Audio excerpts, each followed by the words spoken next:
Magandang araw ho sa inyong lahat. Ako uli si JDB, ang inyong abang lingkod. Pag-usapan natin ito, maharlika ng laso ng asawa, adiktos pala sa shabubu. Ngayon, ayan no.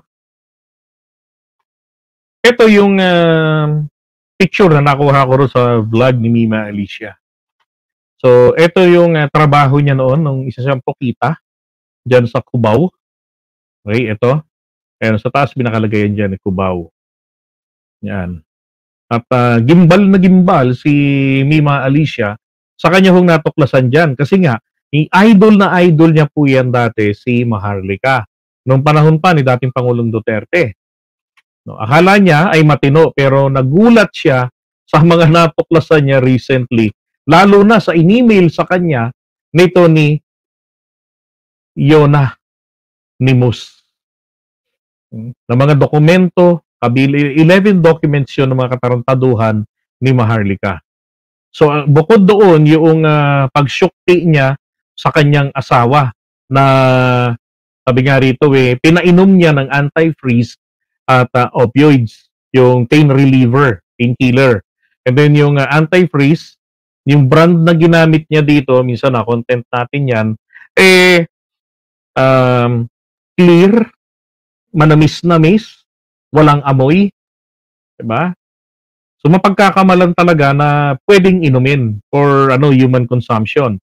At 1 linggo lang daw po na trinabaho ni Maharlika sa pagpapainom ng coolant ng sasakyan at saka pinapagamit niya o baka ino-overdose pa niya ito ng painkiller or pain reliever. Kasi di ba nakwento ko sa inyo dati nung ako nagtrabaho sa call center, nagkaroon ako, dapat mayaman na ako kundi dahil dumating si Obama. Meron po, yung mga nasa Amerika rito, yung mga seniors, yung mga naranasan na pong umorder ng, tawag rito, ng tramadol, mag-order ho sa online na mga medication.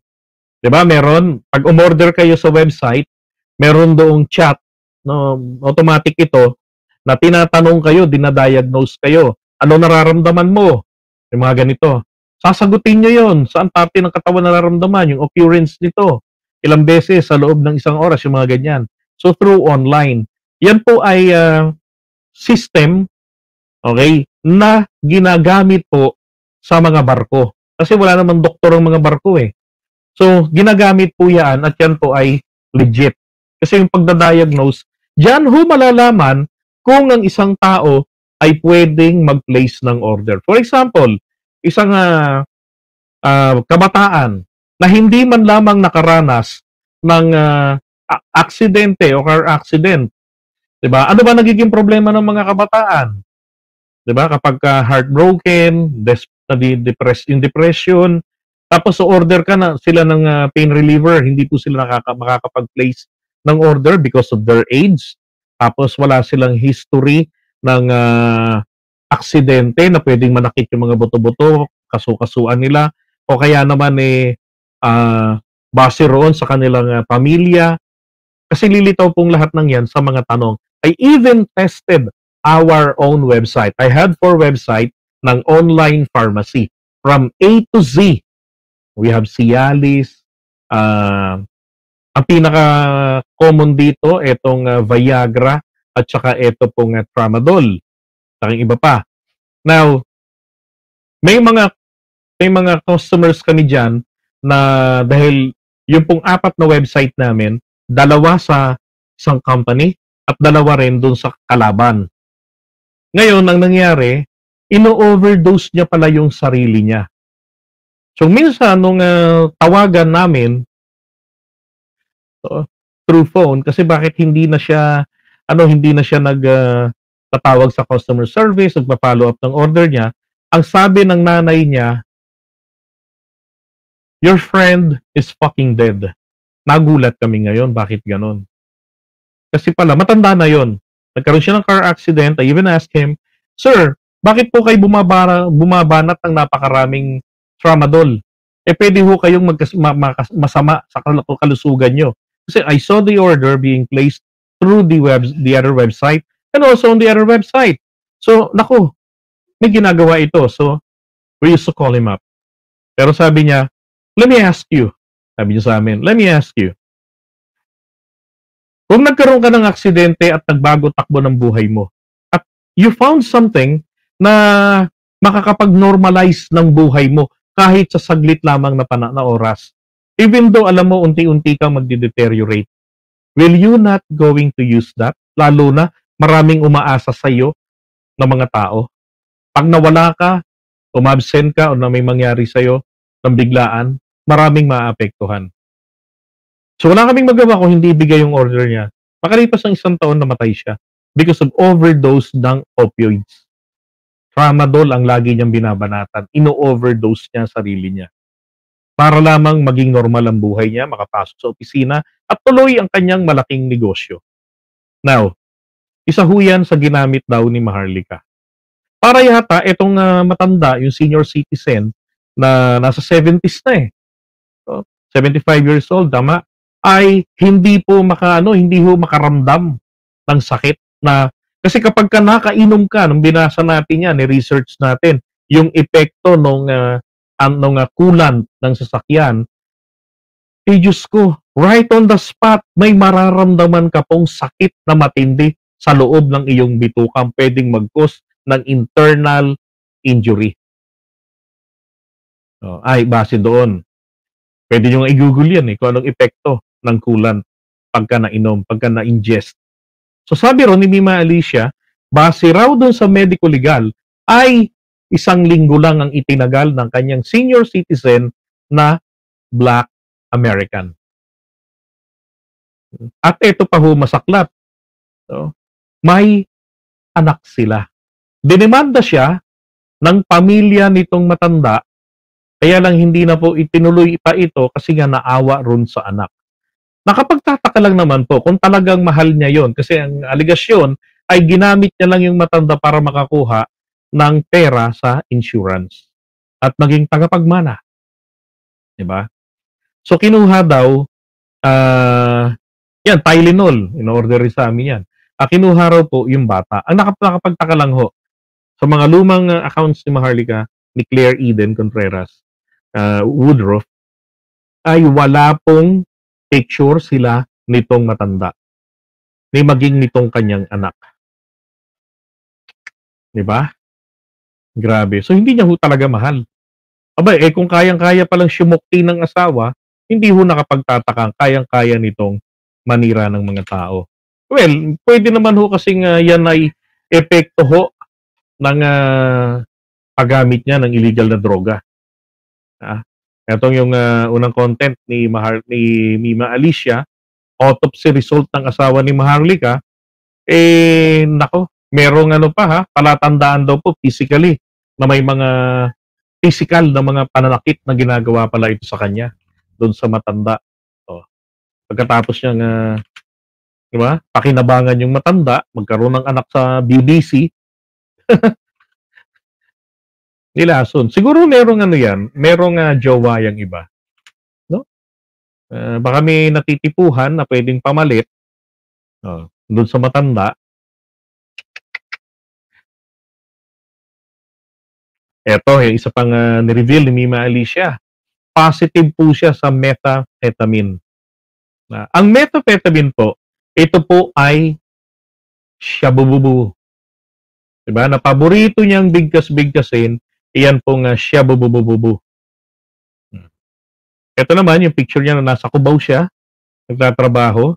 Yan. I think this is a wine cellar. Okay, ito.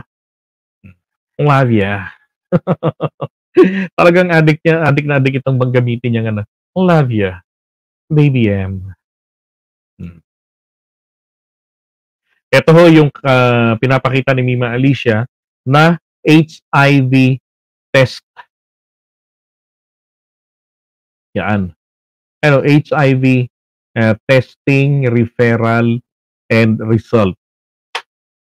Yung nakasulat dito mismo, diyan, yan.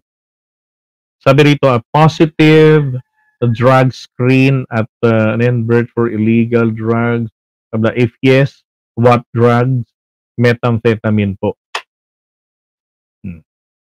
I-screenshot ko na lang eh, kasi hindi ako nakakuha ng copy sa kanya.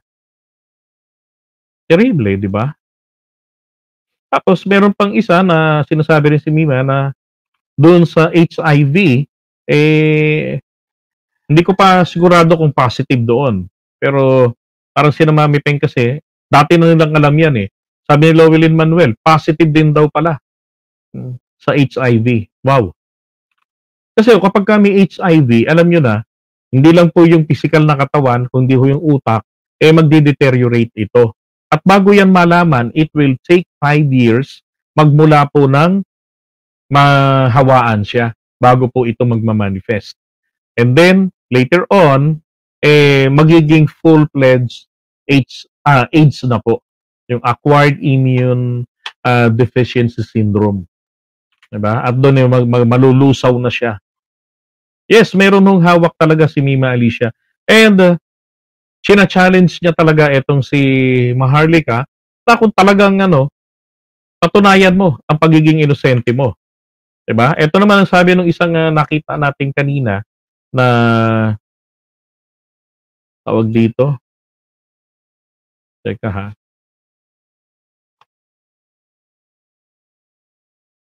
Ito, sabi rito, even back then, Contreras has been riddled with controversies. That is why some folks in the pro-Marcos blog sphere were suspicious of her motives. In addition to her multiple credit cards fraud issues, there is also this one topic that makes her character even more questionable. Diba? Ito hong part na to, hindi ko kasi napaalam kung sa may-ari eh. Sabi niya dyan, once na-meet niya po itong si Maharlika sa US. Okay? Ngayon, nagpapakilala raw sa kanila ito na bilang kamag-anak, representante. Bilang representante daw ng pamilya Marcos. Well, tumutugma po ito. It corroborates the statement of Attorney Lisa sa kanyang interview with Katunying na 1997, nung ma-meet niya ito, na bigla-bigla na lamang pumunta ron sa kanila sa Ilocos Norte at nagpakilala, tapos picture. Nayaan niya lang. Alam mo naman pagkampanyahan, di ba? Lahat eh, welcome. At doon na nga po, nagsimulaan lahat. Yung mga pambabudol niya sa mga tao. Sabi ng mga FWs, overpriced ang kanyang mga binibentang merchandise like what she's doing right now sa kanyang YouTube page. Nagbibenta ng t-shirt, di ba, na napakamahal na as if kala mo super branded ang pangalan niya sa RTW. Super brand, I mean. Ngayon, sabi rito, apparently, Claire Eden Contreras, doing business as Maharlika, also owns a company named Brilliant Care Nursing Services in Los Angeles. It is essentially a service business offering a caregiving or caretaking for the sickly and the elderly clients. Hindi kaya dyan niya nakuha yung asawa niya? Lumandi ng matandang may sakit. Tapos tawag dito, minadali na ni Rush. Diba? Paliwanag niya yung mga yan. Ito pa, who are the employees of this business? OFWs? Of course, underpaid labor exploited OFWs. Totoo lang meron ganyan sa Amerika, yung mga TNT. Yan. So no choice sila kung hindi po kumapit sa patalim. Okay, she also maintains several news websites. Those contents are copy-paste scrapped from other news websites, including content from PNA, or Philippine News Agency. This woman then and now has been living her life as a fraudster, an exploiter of people. Ito po 2023 po ang material na to. That is why she keeps on moving from one place to another to run away from authorities and people she has victimized. My God! So, dati na pala niya itong sakit. Hindi lang yung doon sa may kanyang credit card na alauna, i-declare niya, mag-declare siya ng bankruptcy. Tapos, needless to say, her Marcos network that she has been trying to build did not come to life because a little background check revealed all her skeletons in the closet. And the rest is history. Come 2022, all of a sudden, the woman who claims to have been the most dedicated pro-Marcos blogger is suddenly attacking the Marcos family. Alam na this. Diba? So that is Claire Eden Contreras.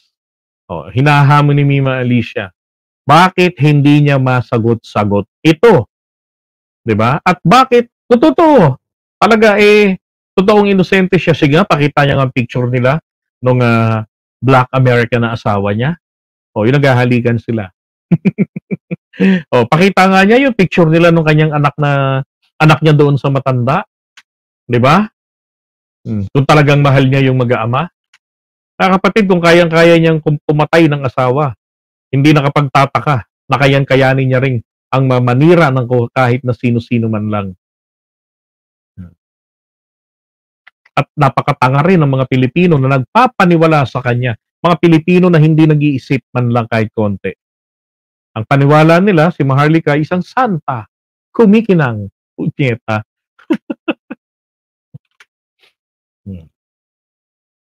Diba? Ayan, positibo na sa parricide. Positibo pa siya sa illegal substance. Diba? Tapos fraudster pa. Ang ina naman. Alam niyo kung tutuusin lang kung ikukumpara natin ito kay Agent Morales. Diba? At saka kay Caballo. Ako, pasok na pasok. Parehong-pareho. Yung dalawa, si Caballo at saka si Maharlika, parehong nagpanggap na mga Marcos supporters. Yung isa, Marcos. Diba? Ito naman pong si Morales, nagpanggap na inosente. Kumikinang, walang kasalanan. Pero nagwala sa live ng isa at galit na galit doon sa mga sumusuporta sa kanya. Ano yun? Palusot? Para masabi talagang hindi siya dapat habulin. Dahil wala, semplang yung kanilang paninira sa ating Pangulo. Diba? And again, etong si Maharlika, kapatid, parating nyo to sa mga Digonian, sa mga Maharlikans, mga uto-uto nila, sagutin niya yung revelasyon sa kanya ni Mima Alicia. Diba? Sagutin niya yan. Kasi kung ito po ay hindi totoo, kung walang katotohanan ito, madali lang naman itong pasubalian Di ba?